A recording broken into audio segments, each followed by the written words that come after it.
ছিল ইয়াসরিব। আল্লাহ নবী তাদেরকে নানান দিক দিয়ে বুঝালেন। একটা দিন রাসূল পাক সাল্লাল্লাহু আলাইহি ওয়াসাল্লাম তাদেরকে বুঝালেন যে দেখো, বিদেশে তোমরা সমস্ত কিছু বিজনেস বলো, অর্থনীতি বলো, সমাজনীতি বলো, রাজনীতি বলো, সবটা করতে গেলে নিজেদের ঘরেও রাজ পাওয়ার তৈরি করতে হবে। শুনছেন আমার কথা? হ্যাঁ, আমার রজ রেকর্ড হয়, কোন মুফতি মৌলানা নেতাদের দালালি খাওয়া কেউ যদি থাকে আমার সঙ্গে ডিবেটে বসুক। জাব্বার সিদ্দিক কোরআন হাদিসের বিরুদ্ধে কথা বলছে, আল্লাহকে সাক্ষী রেখে বলছি ও মুসলমান নয়, প্রমাণ করে উঠবো ইনশাআল্লাহ। এ জাতিকে শেষ করেছে আমাদের একদল মুনাফিক উলামারা, এ জাতিকে শেষ করেছে। শুধু গলা লম্বা করে বলবে রাজনীতি করি না, আর অথচ নেতাদের সঙ্গে শুধু ঘুরঘুর করে। হ্যাঁ, তোমাদের সব থেকে বড় ক্ষতি করেছে।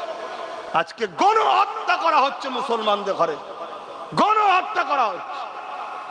আমরা যদি পশ্চিম বাংলায় 30% বাইরে হই, আমরা জেলে আছি 55%।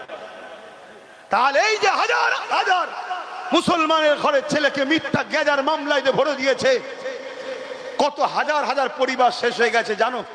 একটা পরিবারে একটাই ছেলে। কটা ছেলে? একটাই ছেলে।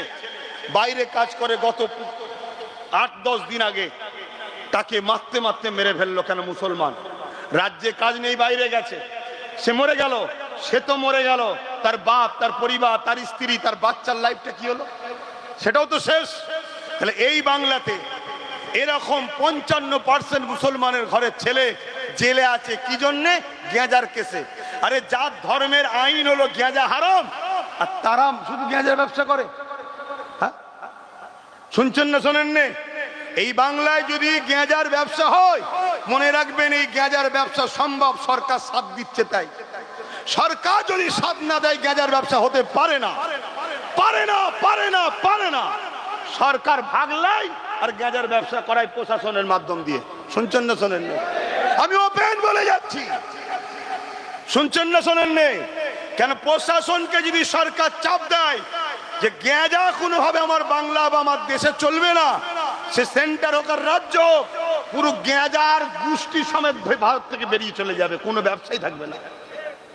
কিন্তু না, এদেরকে না দিয়ে একটা দুটো কেউ করে, সেটা আলাদা কথা, সহযোগিতা ছাড়া হতে পারে না।